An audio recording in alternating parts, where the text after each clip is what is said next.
이제 거기서 뭐를 좀 찾아내야 되지 않느냐 그런 뜻인데요. 그 다음에 우리는 고구려인이다. 그렇게 주장하는 사람들이 나왔어요. 이제 미얀마에 있는 사람들, 미얀마. 그 다음에 인도하고 스리랑카에 타미로라고 하는 번호를 쓰는 그 지역이 있어요. 인도 남단에. 거기 보면은 한글하고 단어가 한 1800개가 이렇게 같아요. 아주 흥미있는 일이죠. 예.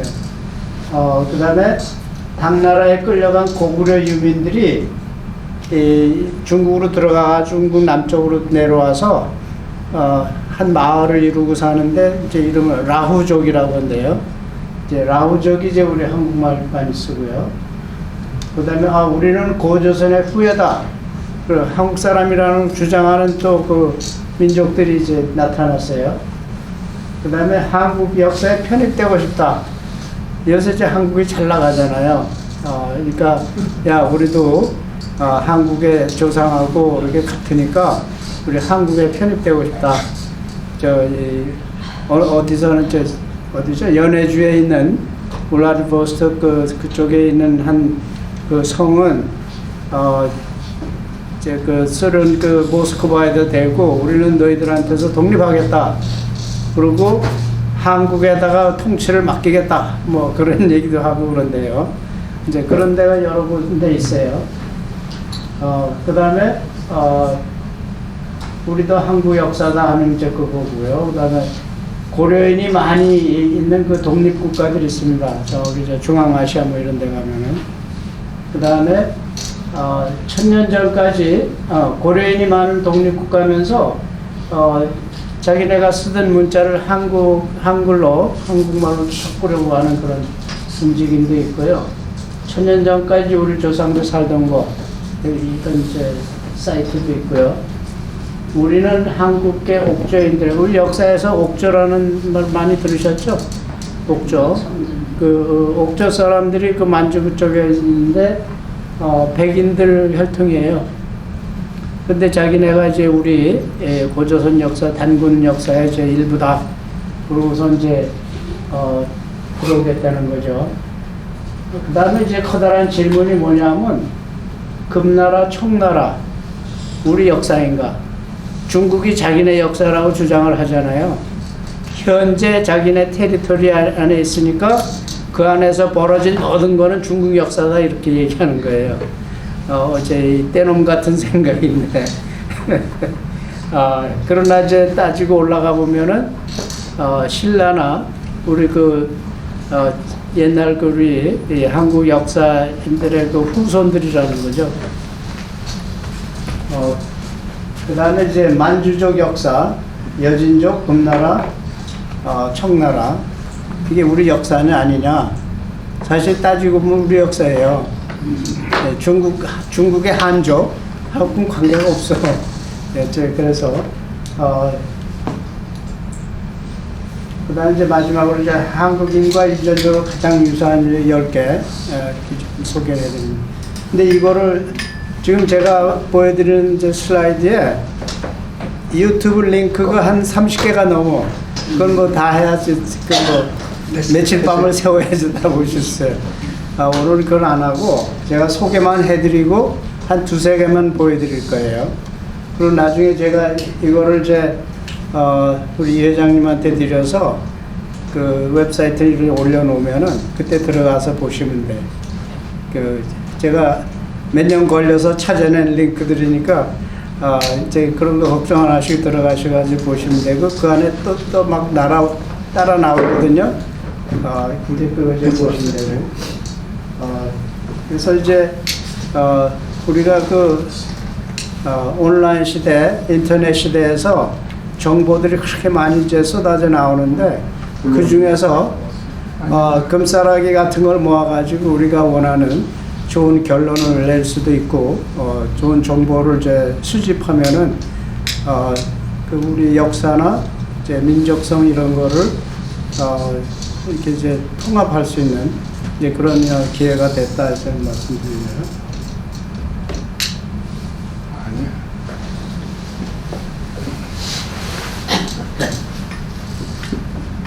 네. 제가 제가 하는 강의 시리즈 중에 이게 제가 한번 보여드린 적이 있어요. 뭐냐면 인류가 아프리카에서 한 20만 년을 여기서 시작해가지고 그 후에 이쪽으로 이렇게 해가지고 마이그레이션을 해요. 해안가를 따라서 이렇게 쭉 오다가 한국으로 들어오는 거거든요. 그 일부는 서쪽으로 해서 유럽으로 가고 또 일부는 이렇게 해가지고 노스 아메리카, 사우스 아메리카로 가고 그 2만 년 전이고요. 2만 년 전에는 이렇게 가까이서 이렇게 하고 그런 루트들이 이제 발견이 됐어요. 그 발견하는 방법은 뭐냐면 이런 지역에서 그 유골들, 뼈, 머리, 해골 같은 거 그런 거를 발견해가지고 DNA 검사를 하고 몇 년 전에 이제 동위원소 체크하면 그 나오거든요. 이제 그걸 해서 쭉 이제 맞춘 거예요. 그러니까 이런 지도가 나오는 거죠. 그동안에 이제 새로운 게 발견되고 그러면은 그것도 해가지고 이렇게 수정하고 그러는 거거든요. 이 지도인데, 여기 보시면은 여기 이제 5만 년 전이고 여기 1만 년 전이고 해가지고 여기 오는데 따라서 이제 요 다음 이제 슬라이드 보여드리면 그래가지고 이제 여기까지 가는데 제가 중학교 2학년 때 우리 지리 선생님한테서 그런 그 말씀 아직도 기억을 해요. 생생하게 기억하는데 그 양반 얘기가 뭐냐면 이 남미의 안데스 산 속에 그 어느 마을에 잘 안 들으시고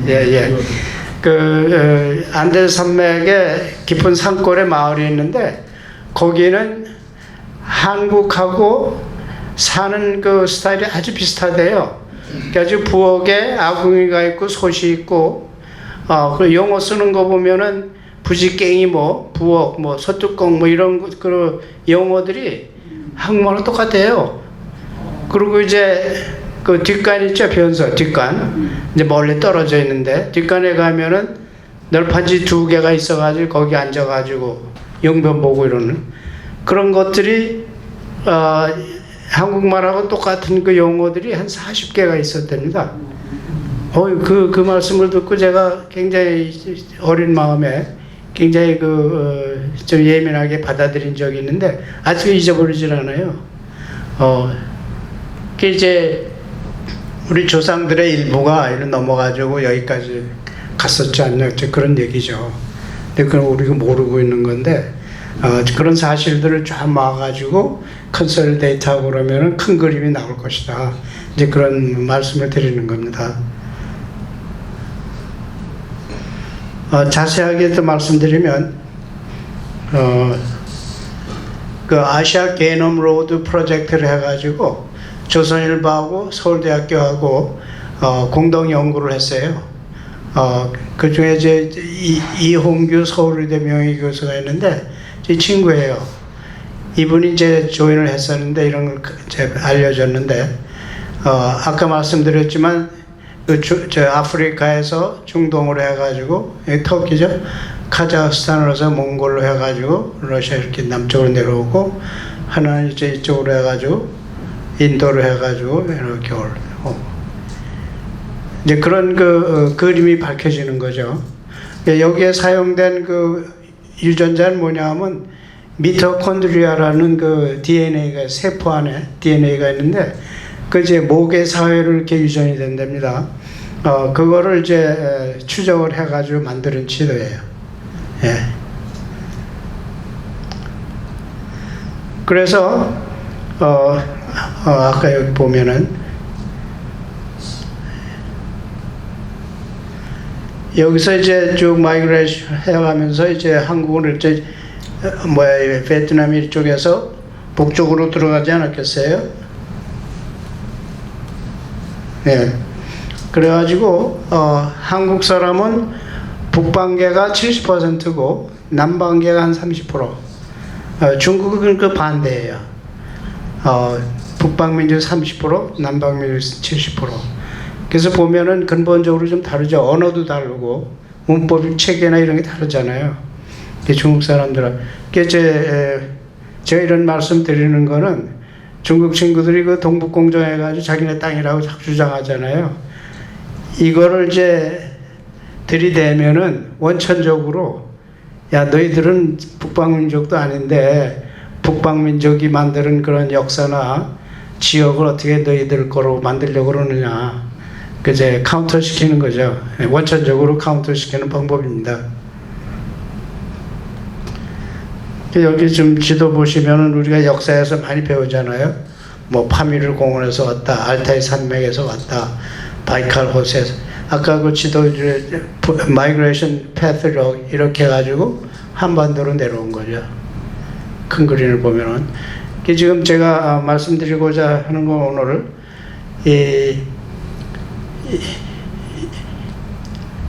여기 태국이, 여기 이렇게 쪽으로 태국이 있고요. 인도하고 사이에 미얀마가 있습니다. 그 다음에 인도의 동북부 지역이 있고요. 그 다음에 인도 남부, 여기하고 스리랑카. 이쪽에서 한국말 쓰는 그런 민족들을 많이 발견한 거예요. 아까 말씀드렸지만은 단어가 한 1800개가 똑같다 하죠. 그런 말씀 드렸는데, 이제 그거.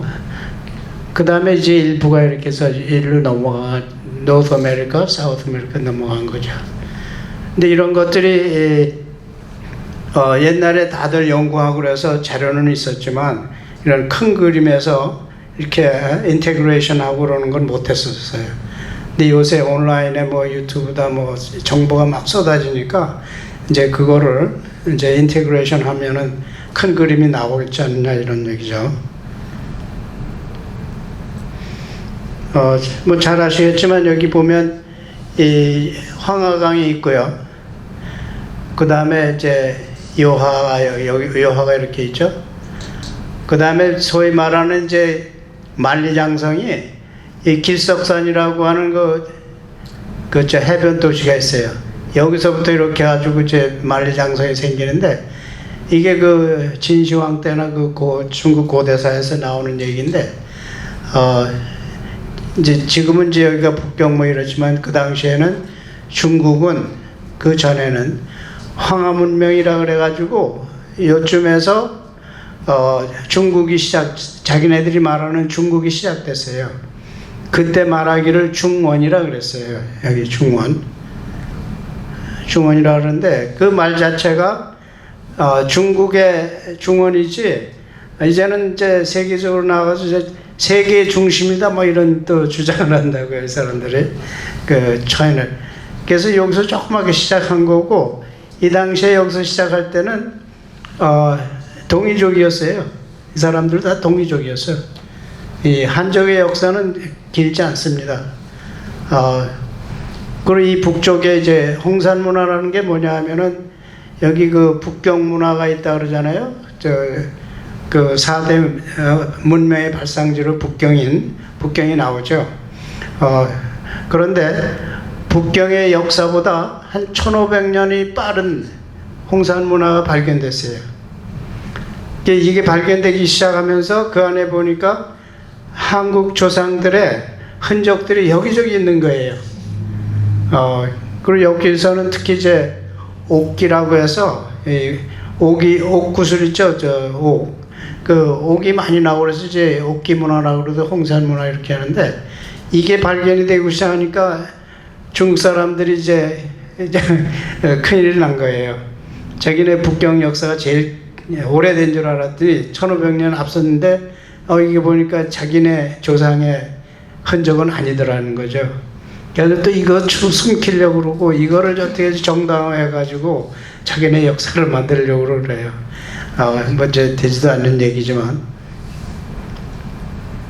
이걸 보여드리고, 그 다음에, 여기 뭡니까, 고인돌. 이렇게 이제 밥상처럼 이제 고인돌이에요. 고인돌이 이 지역하고 남한다. 그 다음에 산동반도. 이 지역까지도 고인돌이 보이고 그래요. 그런 다음에 이제 청동기, 빨간 거는 이제 칼인데 청동기들이 이제 발견된 거 여기. 그래서 이 지역이 이제 우리 조상들의 이제 근거지였지 않느냐. 또 따지고 보면은 이제 이렇게 여기는 고조선이고 이쪽 쭉 해가지고 그 백제의 지역이 됐죠. 신라방, 백제방 그런 얘기 말씀 들으셨죠? 예.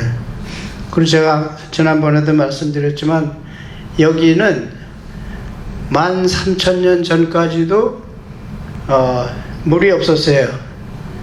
땅으로 연결이 돼 있었어요. 왜냐하면 그때는 빙하기였어요. 빙하기가 돼가지고 얼기 시작하니까 바닷물을 다 끌어간 거예요.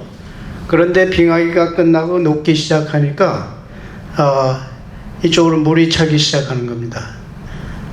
그래서 여기하고 여기하고 여기 이산 가족이 돼버리고 만 거죠. 그 당시에는 아마 이 사이에 주거지들이 있고 뭐 유물들이 묻혀 있을지 몰라요.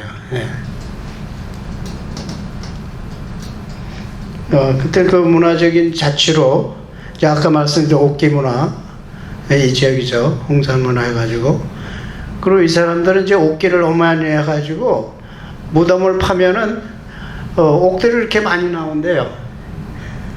그런데 이 옥이 나오는 이 무덤 이런 게 이 지역에만 있는 게 아니고 멕시코에서도 발견된대요.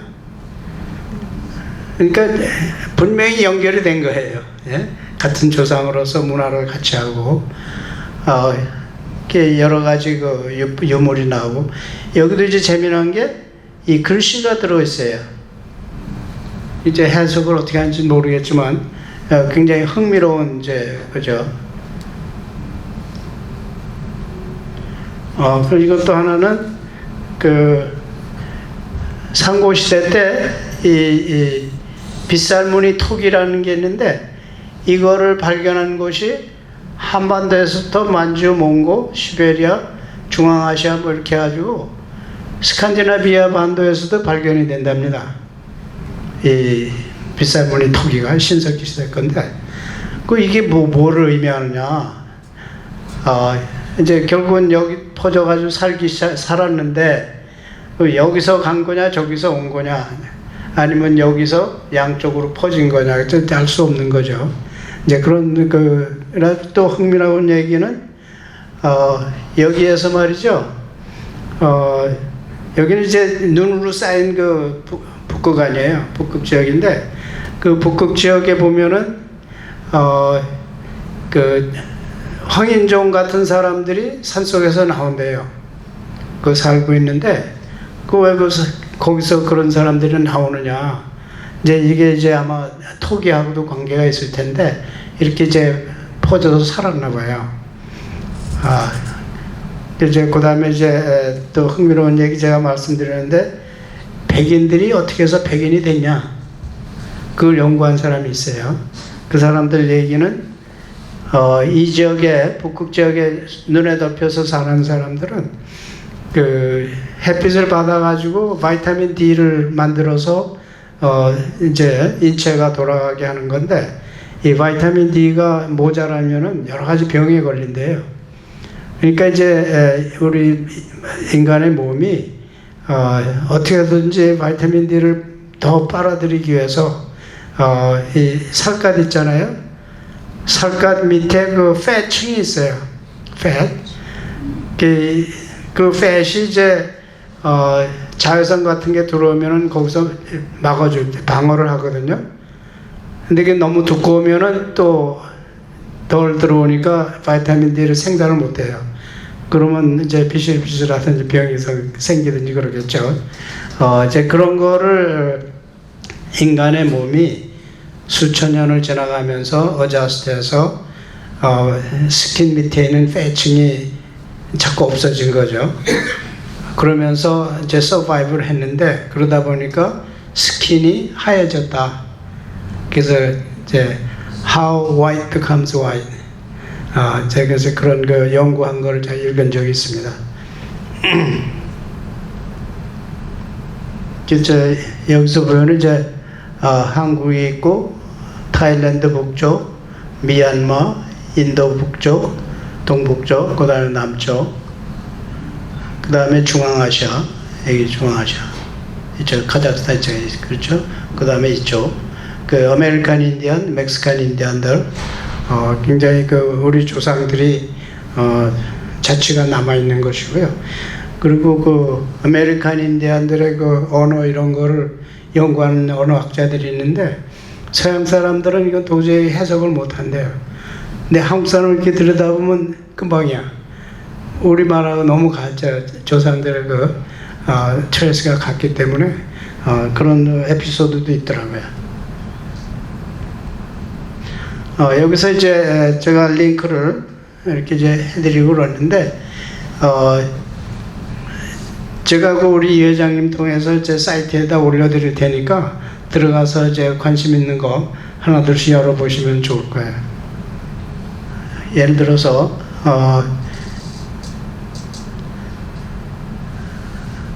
한번 틀어보죠. 뭐. 어떤 거? 제일 저 여기서 할 수 없나? 해보세요. 안 될 것 같아요. 여기서 될 것 같지 않아. 거기서 하셔야 될 것 같아요. 셀프에가 한번 해볼까요? 예. 그 링크를 클릭하시면 돼. 예.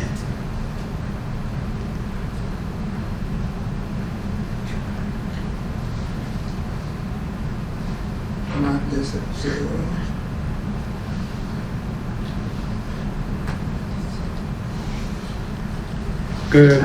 ama yakası canım oluşudu 몰라요.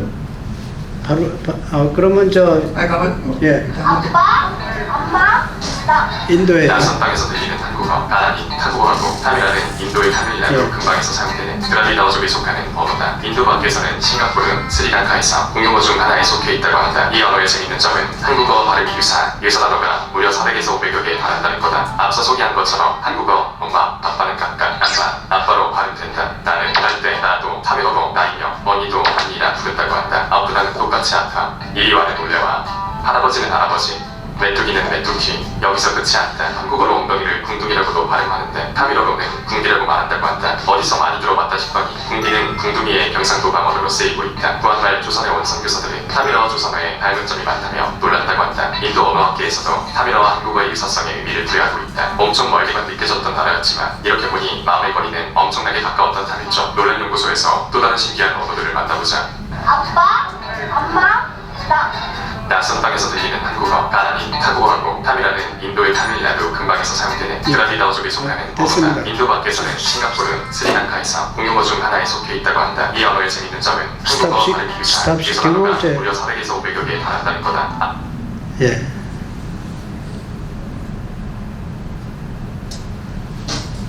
예, 오케이. 그는 되겠어요. 그래서 이제 이 링크가 이제 그리고 재미난 게 이제 스리랑카예요. 스리랑카도 이제 타밀족이 있어가지고 스리랑카에서 근데 스리랑카가 재미난 게 그 어느 절에 가면요, 그 산속의 절에 가면은 한국 역사책이 있대요. 옛날에는 왜 그 커다란 사이즈로 해가지고 이제 만들어서 힘들게 열고 뭐 이래야 되는데 우리 그 서울대 천문학과 76학번 후배가 여길 찾아갔어요. 그래가지고 그 책을 봤어. 근데 그 속을 보니까 우리 한국에 10,000년의 역사가 들어있더래요. 10,000년. 우리는 보통 뭐 4,000년 뭐 이러잖아요. 10,000년 전 그런 역사가 들어있다 그러는데 이걸 어떻게 하면 가져올 수 있느냐? 뭐 안 주겠죠. 그러나 사본은 만들어 올 수 있지 않겠어요? 그런 스토리가 있습니다. 그렇게 멀리 떨어져 있는데 어떻게 우리 과거 역사하고 가까울까? 그건 우리가 해결해야 될 문제들이죠. 네, 그 다음 슬라이드. 네, 여기서 안 되나? 안 돼요? 아빠, 엄마, 나. 낯선 땅에서 들리는 한국어, 가나니, 한국어라고 타밀라는 인도의 타밀라도 근방에서 사용되는 드라비다어족에 속하는 언어다. 인도 밖에 오케이. 여기는 이제 중국의 그 소수민족들 이렇게 많잖아요. 그 소수민족들 중에서 다섯 번째로 이제 많은 이제 그런 민족이 있는데 거기서 이제 한국에 편입하겠다 뭐 이런 거고 또 하나는 이제 미얀마에서 우리는 고구려의 후예다. 한국말하고 똑같지는 않지만 문법 체계나 이런 게 굉장히 한국말하고 똑같아가지고 미얀마 사람들이 한글을 그렇게 빨리 배운대요. 한국말을. 그리고 한국에 들어와서 그 노동자를 일을 하는데 한국말을 그렇게 빨리 배워가지고 일을 잘한대요. 그런 관련성이 그렇게 있는데 그래서 자기네는 이제 고구려의 후예다 이제 그런 얘기를 하는. 그다음 슬라이드요. 여기서 안 돼요? 예, 오케이. 이거는 이제 예, 여기도 마찬가지예요. 이런 쪽이 있는데 특히 이제 여기 보면은 5개 나라가 자기는 이제 한국 역사다 본래가. 그러니까 한국에 편입되고 싶다 뭐 이런 얘기를 한대요. 그다음에 티베트에도 이제 그런데 그 티베트 그 문자가 있는데 근데 힘들고 그래가지고 한글 문자를 이렇게 도입을 하려고 그러는데요. 굉장히 쉬우니까. 그리고 요새 유튜브 봤더니 중국 젊은 친구들이 유튜브에는 중국 젊은 친구들이 야 우리 한글을 중국 언어로다가 이렇게 아답트하자 뭐 그런 얘기도 나온대요. 아까 말씀드렸지만 여기 이제 옥저 사람들 이제 우리 이제 역사의 일부 아니냐. 이 사람들도 이제 우리 역사로 들어와야 되고 여기서도 마찬가지고 그다음에 이제 이 하도 많아가지고 제가 다 못합니다. 여기 그 1000년 전까지 우리 조상들이 살던 곳 해가지고 이제 나오는데 너무 이제 길 것 같아요. 그 또 하나는 중국에서 19세기 지도가 공매로 이제 나왔는데 경매로 나왔는데 그 안에 들여다보면은 조선의 영역 이런 게 분명히 그려져 있단 말이죠. 그러니까 중국이나 일본 친구들이 그동안에 왜곡을 해오고 그랬는데 이게 다 들통나게 생겼죠. 근데 이런 역사가 한국의 그 역사책들이 한국에 있던 거는 다 소실되고 불타버리고 다 훔쳐가고 뭐 이래가지고 근데 이제 영국, 프랑스 뭐 이런데 그때 이제 가져갔던 거 그대로 남아 있으니까 이거 뭐 산증 거죠. 예. 제가 지금 시간이 한 20분밖에 없는데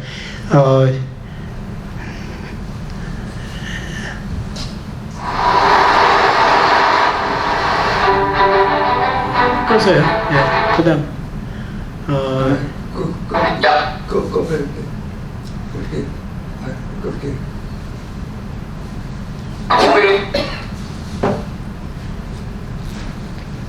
예. 그다음에 한국과 일본 등 동아시아 국가의 인간소에 대해 약간의 일론 머스크의 트위터가 있습니다. 그냥 놔둬요. 그냥 놔두세요.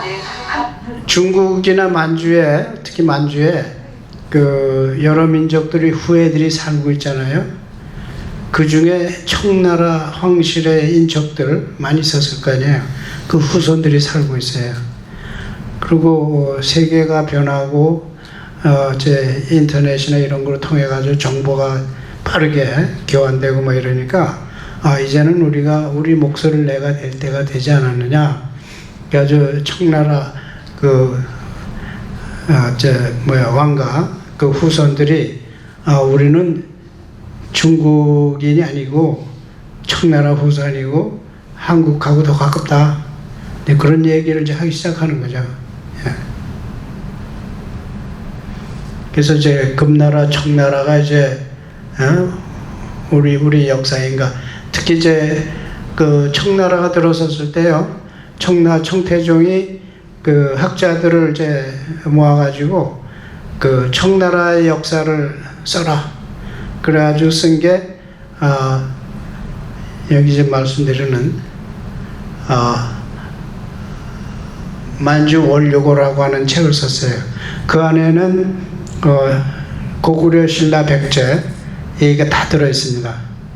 그거를 이제 통일시키고 난 다음에 이제 자기네 역사로 다 만드는 거죠. 근데 이제 여기서 말씀드리고 싶은 거는 역사는요 승자가 기록합니다. 패자는 기록을 해도 빛을 못 봐요. 승자가 쓰는 거고 또 강자가 쓰는 겁니다. 우리는 그동안에 너무 허약하고 가난해가지고 힘이 없어서 뭐 정복해가지고 역사를 쓸 수 있는 기회가 없었어요. 겨우 있었던 게 이제 삼국사기, 삼국유사 그 이후 또 그거는 이제 한반도에 제한해가지고 한국 상고사는 동북아시아를 다 이제 포함하는 건데 이 한반도에다가 그냥 가둬놨어요. 우리가 그렇게 배웠고 우리의 역사 사고의 영역은 한반도 내에 있어요. 밖으로 못 나가. 그거를 깨야 됩니다. 나가야 돼요. 예.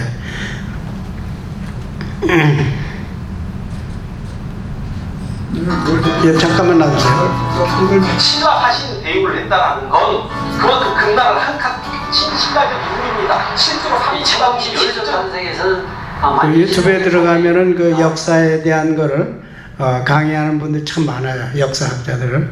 근데 이제 이런 분들은 들으셨을지 모르지만 제야사학자예요.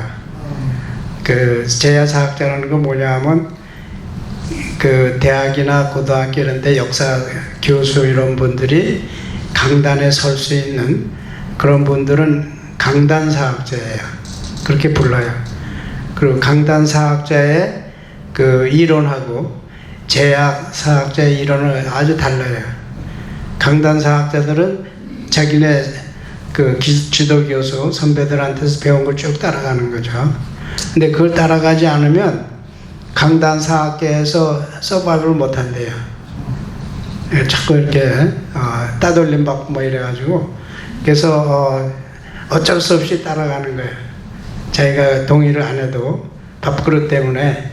근데 제야사학자들은 거기에 매여 있질 않으니까 이 사고가 넓어져 가지고 독립적인 그런 사고를 하면서 새로운 시각으로 보는 거죠.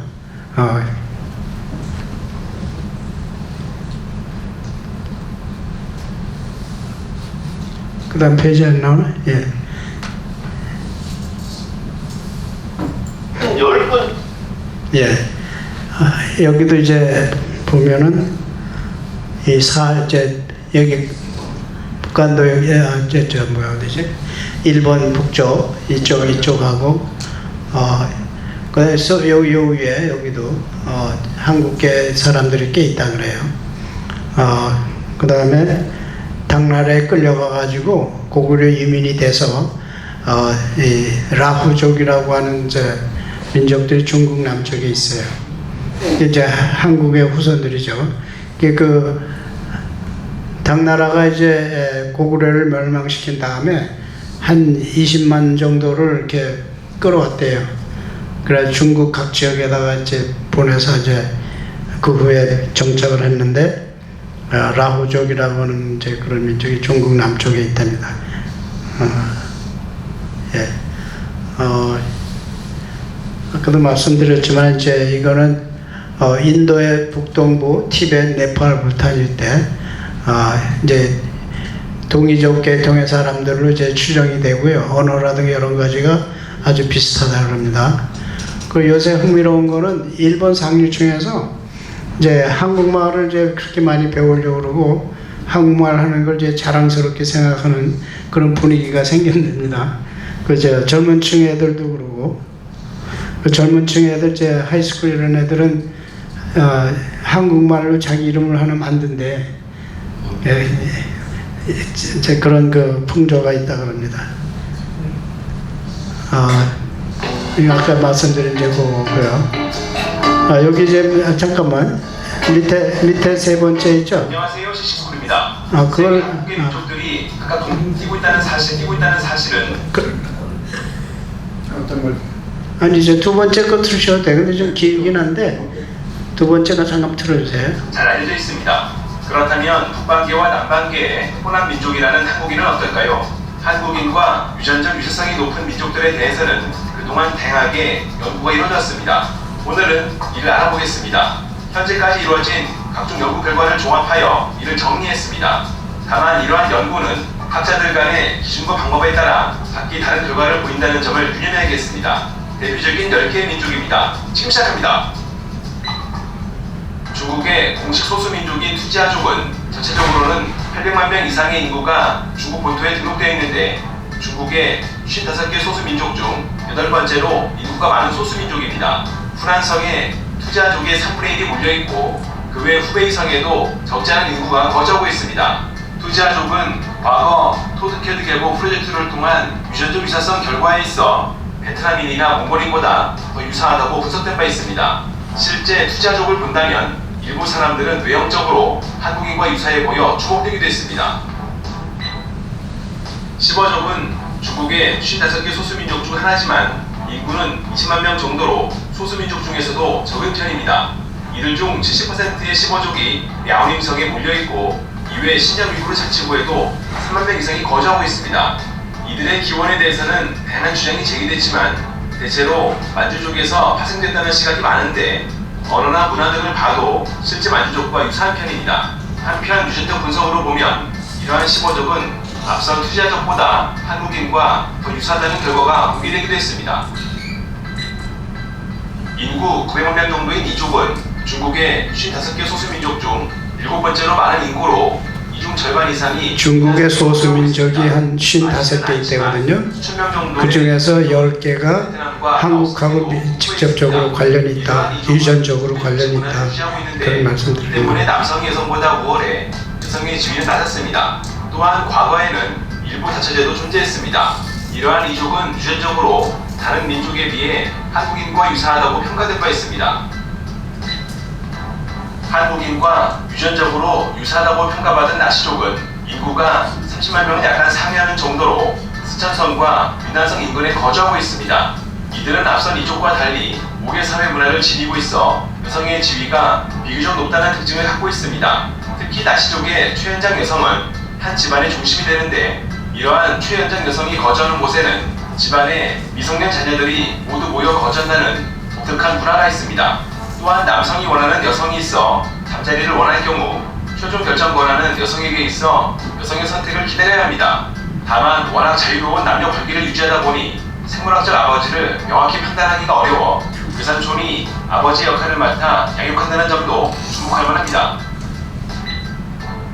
투족은 중국의 소수민족으로 30만 명을 웃도는 인구가 중국 칭하이성을 중심으로 거주하고 있습니다.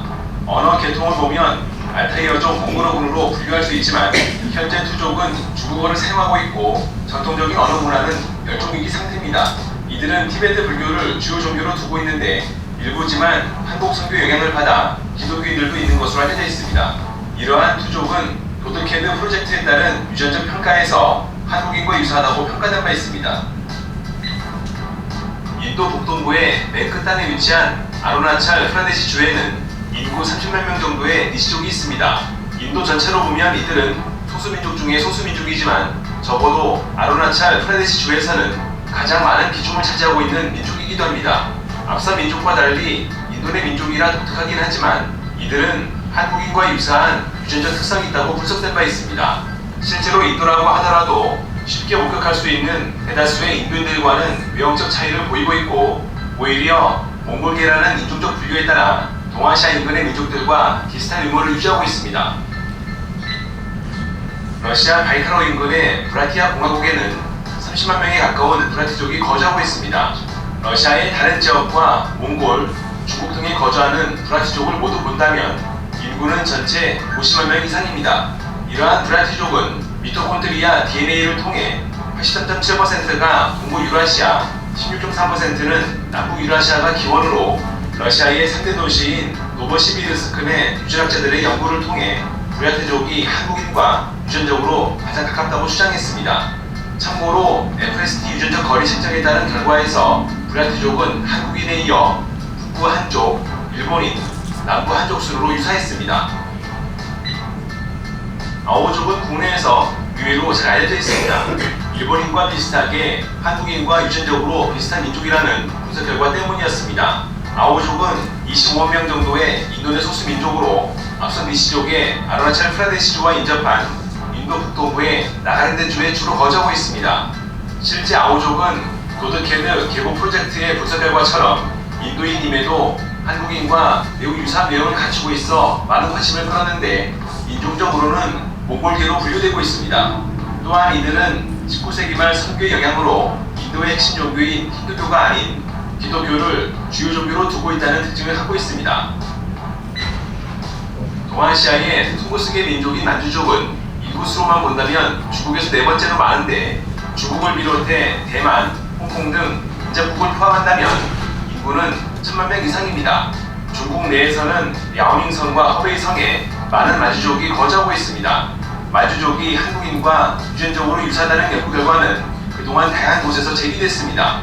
만주족은 부자유전과 목유전 모두 유전적으로 가장 비슷하다는 평가를 받는데 집단 간 물리학적 거리로도 펜로즈 크루스만법으로 계산했을 때 0.021로 한국인과 가장 가까울 정도였습니다. 이러한 만주족의 한국인과의 유사성은 주목할 필요가 있습니다. 일본 야유이족의 기원에 대해서는 몇 가지 설이 존재하긴 하지만 가장 유력한 건 이들이 한반도에서 이주해온 일본인이라는 주장입니다. 현대 일본인은 기존 일본 열도의 토착민인 조몬족과 이주해온 야유이족의 유전자를 35대 65의 비중으로 모두 무형했을 정도로 야유이족은 일본인의 구성이 있어 핵심이라고 볼 수 있습니다. 이들이 한반도에서 이주해왔다는 근거는 여러 가지가 존재합니다. 이들이 사용했던 다양한 요물들이 한반도에서 발견된 것과 동일하다는 점, 한반도의 죽음묘와 시속묘 등이 마찬가지로 야유이족에서 발견된다는 점은 이를 뒷받침해주고 있습니다. 이 때문에 대략 2200년 전 한반도에 있던 사람들이 큐슈로 이주해 오늘날에 이른 것이라는 주장이 설득력 있게 제시되고 있습니다. 제레드 다이아몬드도 자신의 저서인 총균수에서 일본인의 후기를 설명하며 야유이족이 한반도에서 이주했다는 연구 결과를 언급하기도 했습니다. 실제 현대 일본인의 외모는 다른 국가보다도 한국인과 매우 비슷해 보일 정도입니다. 다양한 결론이 있을 수 있겠지만 지금까지의 여러 근거로 본다면 일본인은 한국인과 가장 유사한 민족이라고 판단할 수 있습니다. 제가 말씀드린 중에 중국의 소수민족 중에 한국 계통, 그 다음에 러시아 바이칼 호세, 그 다음에 이쪽에 인도 이쪽에, 그 다음에 일본 다 망라해가지고 한국인과 굉장히 유사한 그런 유전적 트레이스를 갖고 있는 이제 그런 또 하나 재미난 거는 그 김정민 박사라고 몽고에서 박사학위를 하고 그 중앙아시아에서 오래 살았어요. 그 지역의 역사를 그렇게 잘 알더라고요. 그 고조선, 그 다음에 단군 이런 거를 다 알고 있고 자기네 역사라고 얘기를 하는데 우리 역사하고 맥을 같이 하는 거예요. 그 당시에는 이 사람 주장에 의하면 그 당시에는 그 중앙아시아, 동북아시아가 다 하나가 돼가지고 연방국가 체계로다가 서로 돌아가면서 이제 정권을 맡았다는 그런 주장을 하더라고요. 이제 그런 움직임도 있고, 그 다음에 또 하나는 이제 여기 발해 유민들이 카자흐스탄 캐로이족이 되었다는데 그 역사적으로 지금부터 한 1000년 이상 올라가면은 백두산이 커다란 화산 폭발을 했어요. 그래가지고 만주는 물론이고 일본 홋카이도까지도 그 재가 날아가가지고 뭐 한 10cm 이렇게 쌓였다고 뭐 그런 역사들이 있어요. 그래서 왜 우리 역사 배우다 보면은 그 발해 역사가 시작되고 그 다음에 자취가 없어요. 역사 기록이 없어요. 이게 화산이 나가지고 다 덮여버려가지고 그냥 꺼져버린 거예요. 이제 그거를 복원해야지 이제 역사를 옳게 쓸 수가 있는 거죠. 이제 그런 말씀을 여기 좀 드리는 거고요. 또 하나 이 양반 이제 김정민 박사 얘기하는 거는 유대인과 우리는 옛날 그 대홍수 때 대홍수라는 거는 이제 지구 역사를 통해서 보면은 빙하기가 끝나면서 이제 그 북극에 얼음이 녹기 시작하니까 바다 수면이 올라가기 시작하면서 그 전에 육지 이런 데가 다 물로 잠기잖아요. 대홍수가 나고 뭐 이러는 거죠. 이제 그거하고 관계가 있는데 그 당시에 유대인과 우리 한민족이 그 전에는 같았는데 이렇게 헤어지게 됐다. 조상은 결국 같다. 이런 주장을 하는 겁니다. 역시 이제 제야사학자들이 아웃 오브 박스에서 생각하면서 주장하는 겁니다. 강단사학자들한테는 전혀 먹혀들지 않은 얘기죠. 그 다음에 아까 말씀드렸죠. 인도, 스리랑카 광개토 대왕 비해 보면 일본이 역사 왜곡하고 그러는데 그 역사도 그렇잖아요. 한국에서 일본으로다가 문화도 전수되고 사람들이 옮겨가서 일본을 일본의 그 정권도 잡고 뭐 이랬는데 일본 친구들이 역사를 어떻게 쓰냐 하면 자기네가 가야지방, 경상남도 그쪽 있죠. 가야지방에 일본부를 만들어서 한반도가 일본의 역사에서 시작됐다. 뭐 이런 식으로 막 뒤집으려고 그러는 그런 노력도 하고 그래요. 우리 주위에는 이제 강대국들이 많아가지고 우리 조선의 역사 침탈을 하는 이제 그런 현상이 벌어지고 있는 거죠. 제가 이런 연구를 하면서 생각나는 게 있었어요. 그래서 제가 여기 정리해 드리는데 뭐냐면은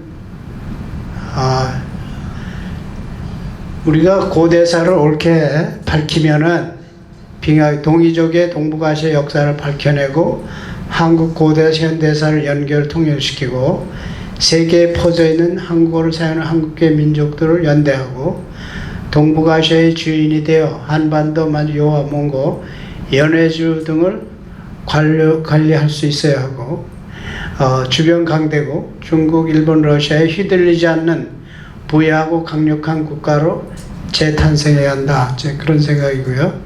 이렇게 보면 역사적으로 역사는 승자고 강자가 쓰고 왜곡합니다.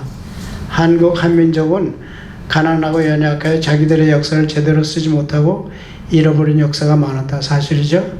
어떻게 이거를 찾아내느냐. 우리가 강해져야 되죠. 강하지 못하면 이것도 안 돼요. 이제 완전히 끝나는 겁니다. 그 다음에 그래서 우리가 원대한 꿈을 꿔야 되는데 이게 뭐냐 하면 말씀드리면 한미 동맹의 중요성을 인지하고 미국을 활용하는 거예요. 용미하여 동북아에서 부강한 나라 민족이 되어 우리 역사를 우리가 쓸 수 있는 입장이 되어야 하는 꿈을 이루어야 한다. 두 번째는 지금 이렇게 세계사적으로 이렇게 보면은 마침 최근 몇 년 사이 세계적으로 한국의 상승세가 보이고 있죠. 희망이고 우리 역사에서 수천 년 만에 다가오는 아주 좋은 기회입니다. 골든 찬스까지 오고 있어요.